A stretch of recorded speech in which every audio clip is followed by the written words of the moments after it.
This is the On the Pony Express podcast, part of the On3 network. Check out all the SMU coverage you need at ontheponyexpress.com. Now, here's your host, Billy Embody. 1, 2, 3, let me go.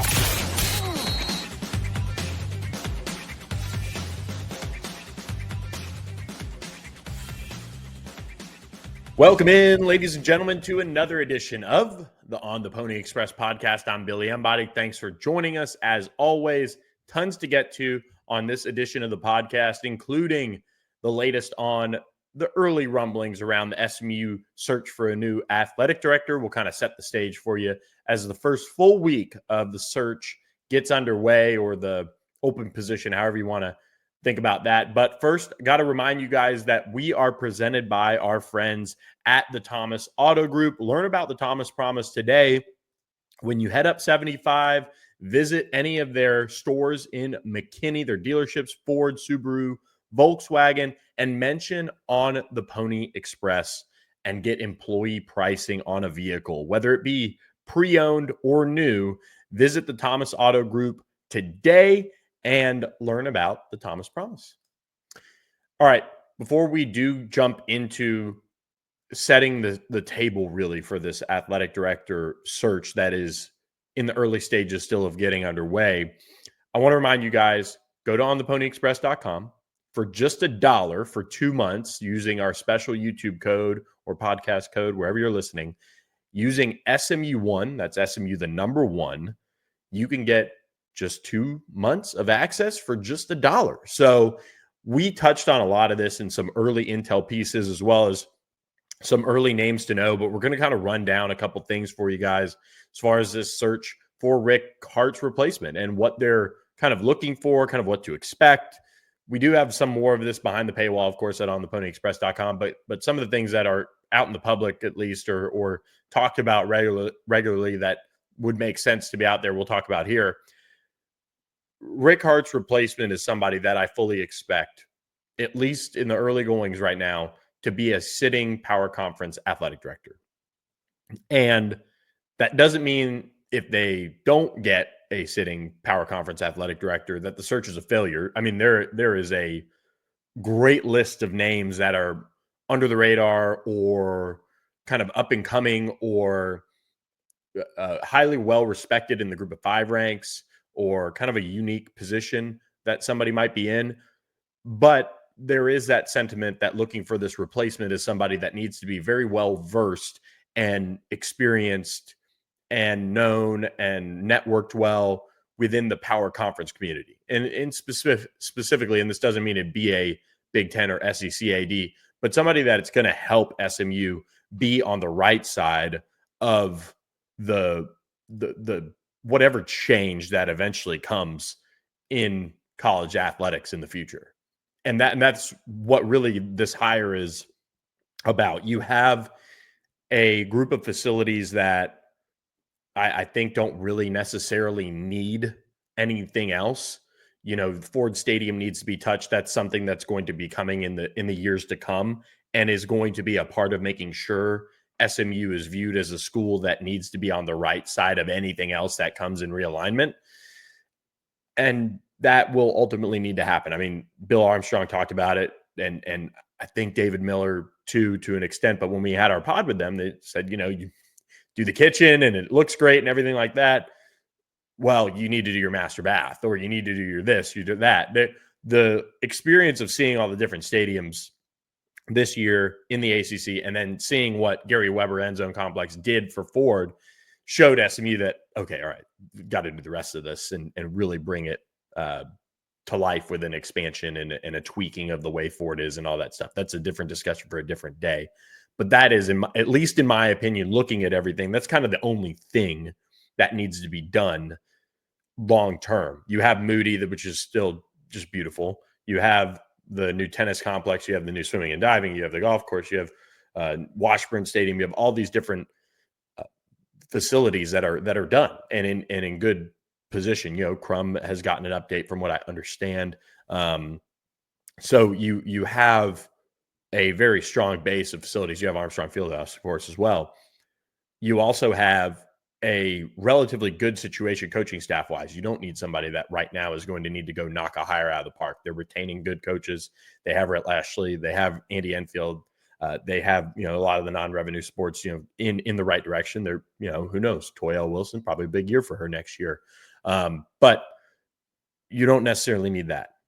You need fundraising and you need positioning long-term in college athletics. And that's why I from my conversations, the goal is to get somebody who's very well respected and is a sitting power conference athletic director. The person it doesn't seem like it's going to be is Chris Del Conte, which if you're on theponyexpress.com, I said this is going to be a tough pull. I talked to one source and they said, you don't just leave the athletic director job at the University of Texas. You don't. Ask DeLoss Dodds is what they said to me. And I think that's important to know. And Chris Del Conte has since been on Twitter and said, we're locked in and all those things. So not really a surprise that he is most likely, barring a major change, going to be SMU's athletic director. And that doesn't surprise me. Of course, the kind of wild card about even talking about that was he has a ton of respect for Jay Hartzell. He has a massive amount of respect for him and has been very adamant that he has a ton of respect for Jay Hartzell. And then you also factor in, okay, maybe you see things changing in terms of, wow, he probably does want to be maybe in a well-paid, smaller fish situation than all the eyeballs that are in Texas. And he does have experience in DFW, having been TCU's AD, but that was all kind of a long shot situation. I just wasn't expecting him to be the guy that would leave Texas for SMU. It's just very different than Jay Hartzell leaving Texas for SMU. And it was just kind of a wild card, probably first phone call, probably a guy that Jay Hartzell leans on in a way. If he does talk with other athletic directors or just confidants or people that he's close with about it, there's probably people in the Texas athletic department that are going to end up at SMU in some capacity, no matter who the hire is, because Jay Hartzell was very involved with athletics and no stranger to that arena when it comes to people in that athletic department and leadership in that athletic department. And there's a lot of things that were so critical to what Texas has done and what Texas has built. And if you look at what Texas is right now, you look at an athletic department that has things generally figured out. They built a new basketball arena. They have fixed their football game day experience. It is now a bumping place to be. There's a lot of people that had hands in that deserve bigger roles at other athletic departments around the country. And I would imagine SMU will try to nab a couple of those people to then kind of replicate similar success for SMU in other areas of athletics and not just the athletic director position. So something to keep an eye on when it comes to the future of the athletic department as a whole. This is an athletic department that, without Rick Hart at the helm, there are probably some people that have been, vital to the athletic department that are probably going to eventually move on or find different positions and things like that. And there's going to be a reshuffling. When you have this type of a change at the top, that is what is likely to occur. And so I do think that it will be a search that, relatively speaking, compared to a football coach, it will be longer. And compared to a presidential search, it'll be shorter. Jay Hartzell, I want to say President Turner announced his retirement or however you want to call it. We were in football season when he did it. Yeah, it was August 2022, August 22nd. So you look at how long it took to get Jay Hartzell.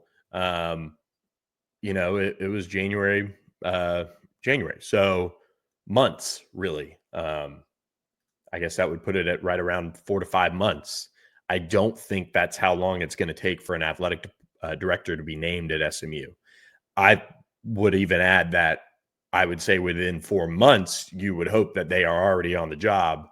And from talking with different people, there's going to be and is a lot of interest in this job. And there are a lot of people that probably would like a fresh start.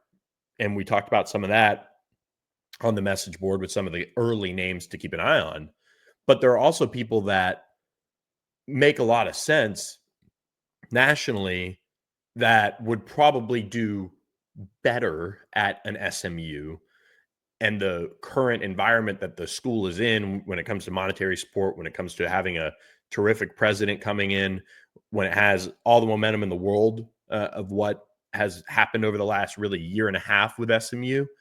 And that doesn't mean that somebody who has holes in the argument to name them the athletic director wouldn't do a good job at SMU. Like, you can't almost sit there and say, well, that guy at X power conference school, and especially a strong power conference school or a big name power conference school, that he didn't do well, he or she didn't do well there. And okay, all right, that's not the guy for SMU. Every situation is different. And you can outperform some jobs that you would think that, wow, it should be relatively easy to do that. Like Chris Del Conte, you could say is outperformed expectations of Texas. He has totally changed kind of where that program is, with the college football playoff appearances and the game day and all of those things.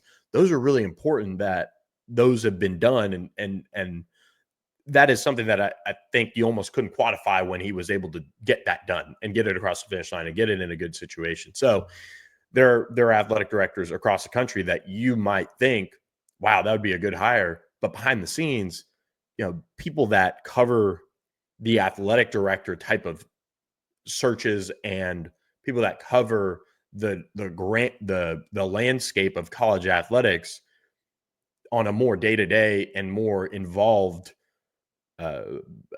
situation than maybe I do, you'd be surprised at the names that are, wow, that person is really well respected. That would be a great hire. I mean, there are people that are in the group of five or different levels of college athletics that are being talked about to me as, well, that person, you'd be surprised. That makes a ton of sense. Here's why they're really well respected. They're really on the cutting edge of this. They're in a bad situation. The school doesn't have money or they don't have fan support, but golly, they're putting all the right pieces in place that if they get some of these things in this new age of college athletics to hit, wow, watch out. Look at how it's going to pan out.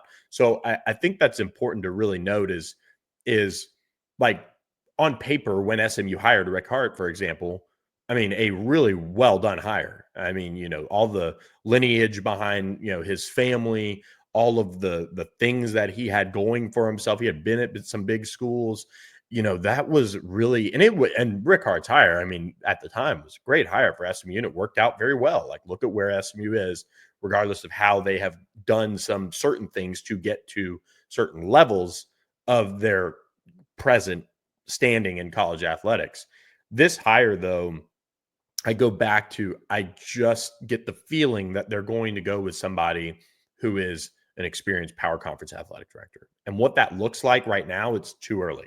So we'll kind of close out this little segment of the show by just saying, in terms of a timeline, I don't necessarily think that we're going to be sitting here in 2 weeks, end of February, with a new athletic director for SMU being named. That's my gut. There hasn't been a timeline shared with me.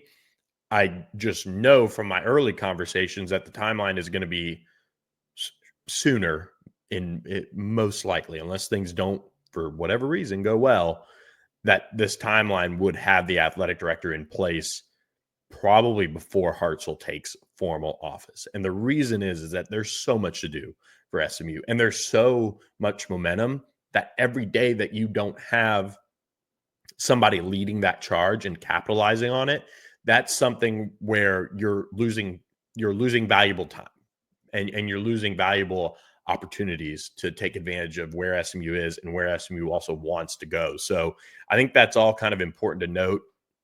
I think a very reasonable time frame would be by end of March, SMU has someone, and by beginning of May, they are taking that office. And I'm not exactly sure. I'm sure different athletic director transitions have been handled differently, and I haven't, like, if you go back and look at, let me see if I can pull it up right here, but like Texas hiring away Chris Del Conte from a, at the time, conference foe, and of course now it's all recent articles around him and the job he's done. Okay, all right, here we go. Texas hires Chris Del Conte, hiring away from TCU. Yeah, so it looked like it was a quick change there. So, maybe it is something where they start relatively quickly and they stop working on behalf of the other school. So if that's the case, again, you're looking at a timeline that I could see this new athletic director in by April. I mean, that would, I think if SMU has the interest level that has kind of been shared with me from sources inside and outside of SMU, then you're looking at a process with Jay Hartzell that should be in depth in terms of the review and the process. It will be exhaustive, I think, if that's a word, in terms of turning over every leaf and trying to make sure that they have exhausted all options to make sure that they have the right person. And I think there's a general sense of needing alignment relatively quickly in terms of who you're going to also have around that new athletic director. So there's a lot of different things that they're going to be obviously working on throughout this search. It is going to be a committee. They are going to use, I'm sure, a search firm as well to double check and triple check things and candidates. But Jay Hartzell has a pretty good feel on this. And I think he has a pretty good sense of who would do well. And just like you have a coach who has to hire a new offensive coordinator, a new defensive coordinator, or fill a position, I mean, you hire Jay Hartzell and with a splash and with a bang, and every Texas person that you talk to will tell you to trust in his judgment. So whoever they go after, whoever they land for this job, trust in Jay Hartzell. And there's going to be a sense of alignment that's really important between those two that I think will really kickstart a lot of new momentum for SMU when the hire is made. So wanted to lead off the show kind of talking about the athletic director search. We're going to try to talk about it as much as we can on the podcast, but a lot of it's going to be at ontheponyexpress.com. So where you can always find our work there. Had a bunch of people jump on board. Message board is popping. And speaking of, a bunch of people have jumped on working with our friend at Northwest Insurance Agency, Mark Villasana. He has a good crew of new clients who are SMU fans and viewers of the show. Mark Villasana, give him a call, 214-352-5656. He'll review your current coverage, your rates, and see where you may lack protection, whether it be home, auto, commercial, other services in the insurance space. Mark Villasana can help you out finding that perfect blend of coverage and price for you, your family, your business, all your insurance needs in one convenient location. Mark Villasana, email him, markv@nwagencies.com today. All right. And now as we get back off of a little bit of a break from basketball didn't play this weekend. Did want to talk about kind of where things stand with the team. A huge week coming up at Moody Coliseum starting on Tuesday night. They get Pitt, which has kind of been down on their luck. They had been a top 25 team. They had been kind of rolling. And now SMU basketball comes into that game, pretty confident in their play. They've been able to win 4 straight games, 8 p.m. Central in Moody Coliseum on ACC Network. It is Western night as well. And then Saturday, 5 p.m. Central, they play Wake Forest in the throwback game. It's an alumni game. It's also on ACC Network. So be sure to be in attendance for those, of course, 2 big home games before facing a road test at Notre Dame on February 19th, and then Clemson, which is a huge, huge matchup, February 22nd, 3 p.m. in Moody. Clemson is in the top 25 and playing really, really well, playing up to a pretty high standard right now. And, coming off of I think they just beat Duke, did they not? 70, yep, 77-71, a big game in ACC world. And, I think it's a matchup where SMU is going to have to bring its best. It's a long way down the line there, but Wake Forest also playing some good basketball this season as well. So SMU faces this critical stretch here, and everything is kind of ahead of in their control, right? Like they have very winnable games the rest of the stretch of ACC play, and I mean if they are able to, avoid some killer losses, if they can maybe steal one over a Clemson, that is going to put them in prime situation where not everything hinges on the performance in that ACC tournament. But you look at what Andy Enfield and his staff have been able to do over the last, 2 weeks, really. About 2 weeks since that rough Louisville loss in Moody Coliseum. They have played grinded out, winning basketball, and also had some different ways to win. They've gone on the road and they've been able to overcome against an NC State. They've been able to handle business against a Cal where they, it was really not too close. They dominated Stanford, which was among the top teams in the league coming into that game. They played a hot Virginia Tech team on the road and won and overcame what was a slow start. So I think in today's day and age of new rosters in college basketball, Coach Enfield has really made a good point where they've had to find different ways to win, and they've had to find different avenues to get that done. And I do think it's important to note that, and it's not the easiest thing to do at all when it comes to putting together a team that finds a way to play really hard for themselves each and every day. And, that's I would say the difficult level of playing in today's day and age with so many changes across college basketball and teams is finding those right buttons to press. And even we've seen like Yohan Traore really drop off in terms of minutes, and they've gone more with a Keon. They've gone more with the Jarrell Colbert. Obviously, Samet Yigitolu is playing at a really high level. They've been able to make changes as necessary to fit the style and the effort level in certain areas that this team is given. Like against Stanford, they absolutely cooked offensively.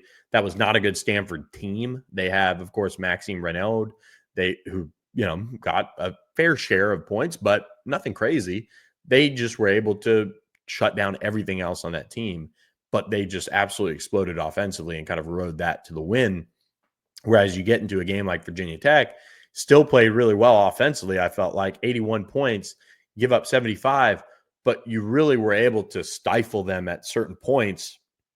And it was more your offense drying up at the end, which really kind of made it, I felt like made it close. They made some mistakes that made it even closer, but this is a team that just kind of buckles down in the right areas. And part of that is having the right personnel on the floor instead of, finding, I feel like finding different, like less consistent ways to get your roster right on the floor. Like they are kind of checking off different boxes of, okay, all right, that's working as of late. That's working as of late. Let's keep that, personnel grouping off the floor. And I think that's really important. And this is all as they have to manage, a guy like Samet Yigitolu who's going to deal with that shoulder thing the whole rest of the season. I mean, that's the reality of it. So I think SMU basketball really in a good position here. Obviously, down the stretch, if they can take care of business, they'll be in the NCAA tournament, which is wild to talk about. They do, I still feel like need to make a couple game run in the ACC tournament. They're staring down the barrel of getting I think the double bye, which would be critical, landing in that top 4, and then you hope that you're kind of on the opposite side of the Duke team in the bracket. But really good situation for SMU right now, basketball wise. So be sure to support that team. They're back at Moody, 8 p.m. Central against Pitt on Tuesday night. All right. Want to close out with a little bit of football talk on kind of a couple of team-related injury buzz notes and things like that. And then we'll have a recruiting pod on Tuesday. But before I do that, I want to remind you guys to reach out to My Perfect Franchise. And listen closely here, because this is a new piece of their sponsorship at On3, and they're going to support SMU football NIL if Andy Ludicky helps you with a franchise and gets you situated with a franchise. And he will donate $500 to $1,000 depending on that deal that you secure for your franchise, for your business ownership. And then that will go back to the Boulevard Collective or Pony Sports DTX or whatever. So he is down to support SMU football NIL. And so it is a great opportunity to work with Andy. He's a franchise owner himself. He's a franchise consultant. His services are free to you with no strings attached. So make sure you reach out to him. I just got off a call with him last week talking about some of the latest and greatest in terms of franchise ownership trends and how he can help you pick out the right franchise for you, your family. And if it's leaving your corporate job for the American dream of owning a business, that is an opportunity that they're able to help you with. That is something that you should find out more information from Andy yourself. Go to myperfectfranchise.net or give him a call, 404-973-9901, or email him, Andy, ANDY, at myperfectfranchise.net. Pretty unique opportunity there to support SMU football NIL with your life-changing decision to own a franchise, own a business. Andy will donate money to SMU's NIL collectives when you do agree to a deal for a franchise. So pretty cool stuff. All right, let's talk a little football. Last week, and we just kind of ran out of time to get this one out to you guys, but National Signing Day did happen, but was able to talk a little bit with some of the coaches around injuries and kind of spring workouts getting back into the full swing of things. So wanted to share some of that with you guys as well. And SMU is back in the mix when it comes to the workouts getting ready for spring ball, which I'm told will start after spring break. I believe it was March 28th.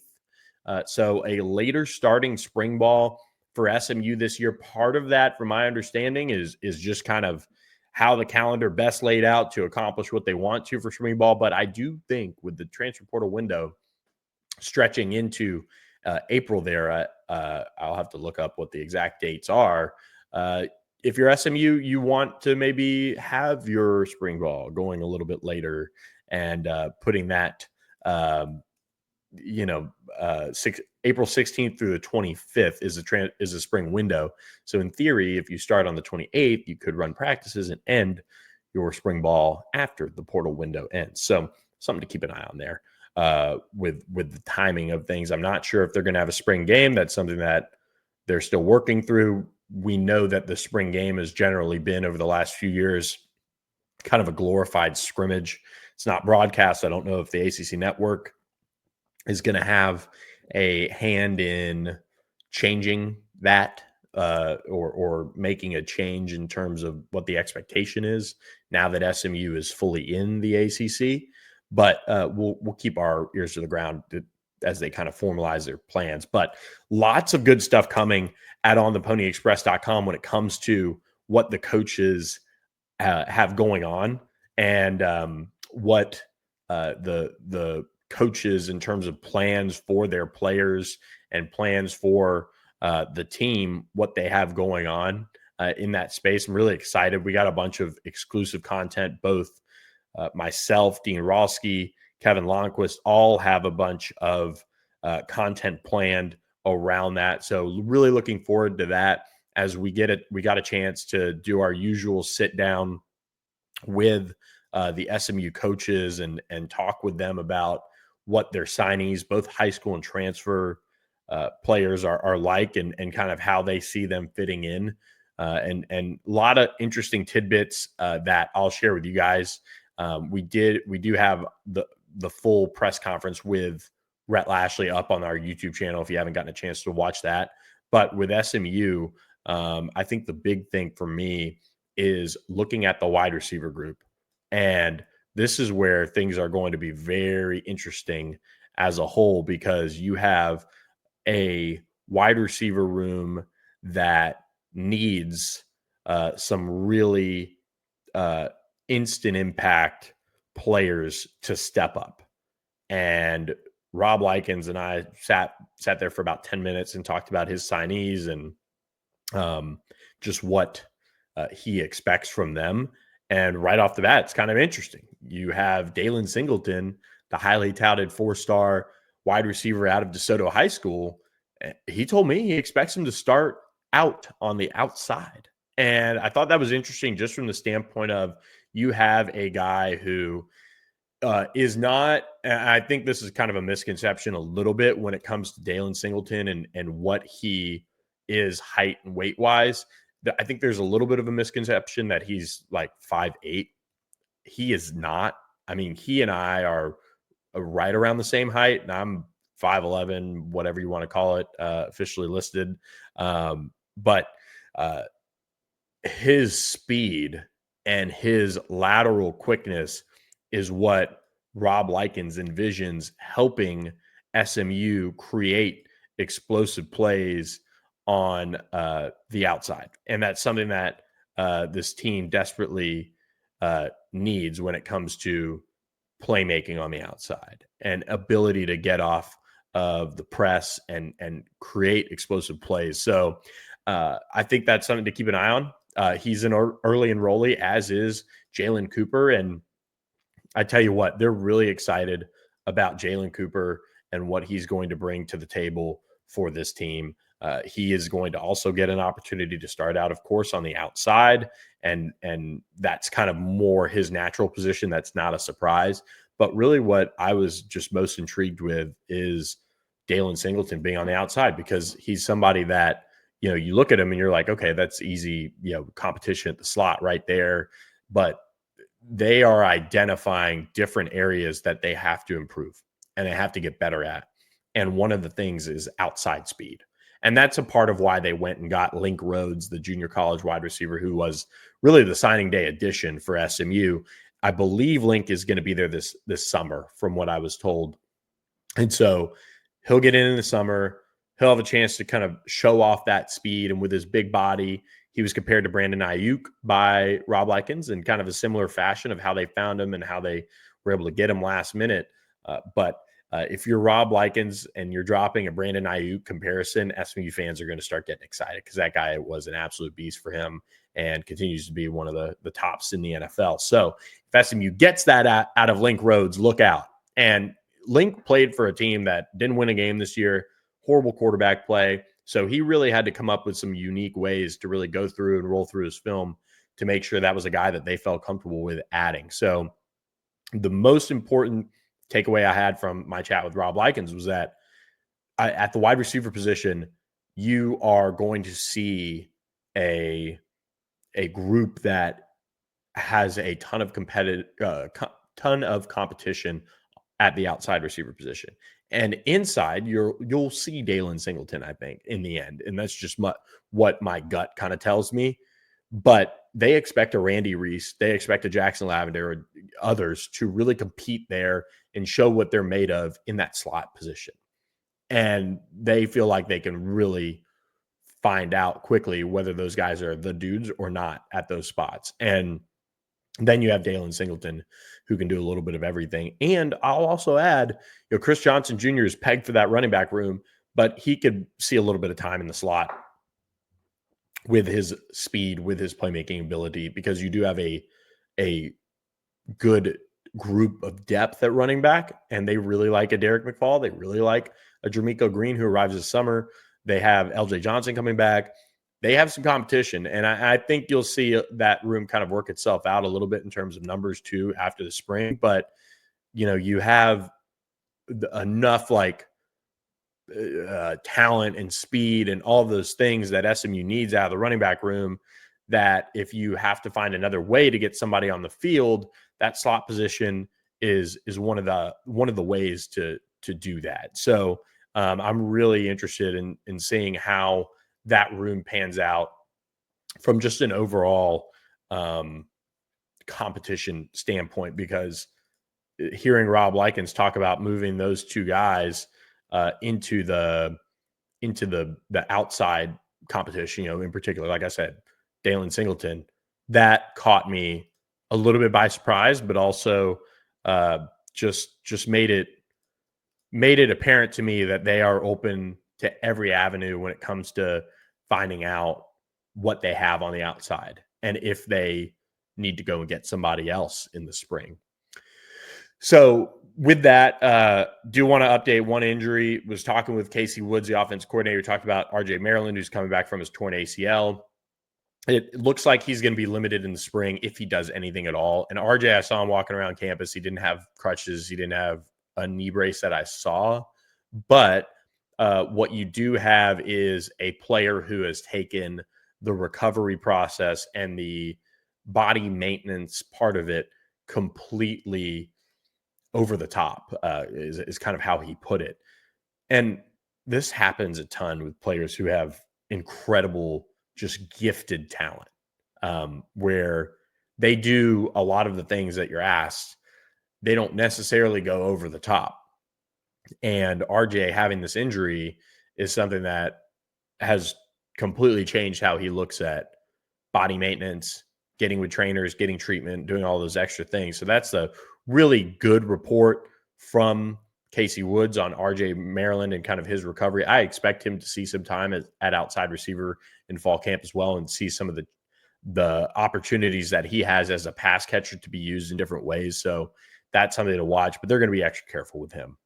He's somebody that is incredibly critical to this team's passing attack for 2025. So they want him ready. They want him rested and in a good situation moving forward. So with that, guys, I know that was just a couple tidbits for you guys there. We've got a bunch of coverage coming on theponyexpress.com, tons of interviews to sift through and talk about these guys and the early impressors of summer workouts. And we dropped some of that on the Pony Express as well. But we really hope you guys are enjoying the coverage on the site. Tons to get to with interviews and continued junior day coverage as official visits get set. We'll touch on that on a Tuesday edition of the podcast. So I hope you guys enjoyed this one. But before I go, I do want to remind you guys that you guys need to head over to biggameusa.com and get the official SMU game ball. And look, you can use code BEON3 2025